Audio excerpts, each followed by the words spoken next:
Hi friends, అందరికీ నమస్కారం అండి. ఇప్పుడు తెలంగాణ రాష్ట్రంలో ఇందిరా మహిళలకు సంబంధించి అప్లికేషన్ చేసుకున్న వారికి ప్రభుత్వం నుంచి తాజాగా ఈ వెరిఫికేషన్ సంబంధించినటువంటి ఏదైతే మీకు వెరిఫికేషన్ చేయడానికి ఎవరైతే వచ్చారో దాంతోపాటు మీ ఇందిరా మహిళలకు సంబంధించిన లిస్ట్ అయితే ఓపెన్ అయితే రావడం జరిగిందండి. సో ఆ వివరాలు అనేది ఈ వీడియోలో తెలుసుకుందామండి. దాన్ని ఎలా చెక్ చేసుకోవాలి, పూర్తిగా మన పేరు ఉందా లేదా, లేకపోతే మనం పేరు తెచ్చుకోవాలంటే ఎలాంటి పరిస్థితులు అయితే ఎలా మనం చేసుకోవడానికి అవకాశాలు అయితే ఉంది. ముందుగా లిస్ట్ అనేది చూద్దామండి. ఏ రకంగా అంటే ఆధార్ కార్డు, రేషన్ కార్డు, ఇతర డాక్యుమెంట్ల ద్వారా మనం అయితే ఈజీగా మన పేరు అయితే చెక్ చేసుకోవచ్చు అనమాట. లిస్ట్ ఉందా లేదా, మన వెరిఫికేషన్లో ఎలిజిబుల్ అయ్యామా కాదని చెప్పేసి.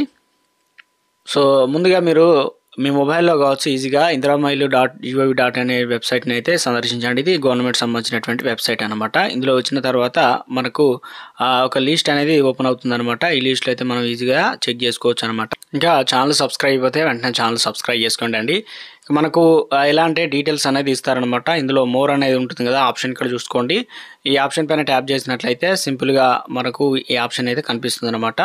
ఆ తర్వాత సెర్చ్ బై అంటే సెలెక్ట్ చేసుకోవచ్చు అనమాట. మనకు ఏ రకంటే మొబైల్ నెంబర్ ఉన్నా తెలుసుకోవచ్చు, ఆధార్ కార్డ్ నెంబరు, అదేవిధంగా అప్లికేషన్ ఐటీ ద్వారా, ఇక ఐఎఫ్సి ఏదైతే ఎఫ్సిఐ రేషన్ కార్డు ఉన్న ద్వారా కూడా తెలుసుకోవచ్చు అనమాట. ఇందులో ఏదైనా ఒకటి ఇచ్చి మనం మనకు ఎలిజిబుల్ అయ్యామా కాదని చెప్పేసి ఈజీగా అయితే తెలుసుకోవచ్చు అనమాట. సో నేనైతే ప్రస్తుతానికి అయితే ఆధార్ కార్డు సంబంధించిన డీటెయిల్స్తోని లాగిన్ అవుతున్నానండి. ఎంటర్ చేసిన వెంటనే మనకు ఏదైతే ఇందులో అప్లికేషన్ నెంబర్ అయితే ఉంటుంది, తర్వాత మన district name, village, Aadhaar card number ఉంటుంది, ఎవరు సర్వే చేసింది వారి పేరు ఉంటుంది, అప్లికేషన్ సంబంధించినటువంటి ఎవరి పేరు మీద ఇల్లు పెట్టుకున్నారని చెప్పేసి, దాంతోపాటు మొబైల్ నెంబర్ అయితే ఉంటుంది, సర్వే చేసినటువంటి నెంబర్ ఉంటుంది, దాంతోపాటు రేషన్ కార్డ్ నెంబర్ అయితే ఈ రకంగా అయితే ఇచ్చారనమాట. సో మొత్తం మీద అయితే లిస్ట్కి సంబంధించి ప్రభుత్వం అనేది రిలీజ్ చేసింది కాబట్టి.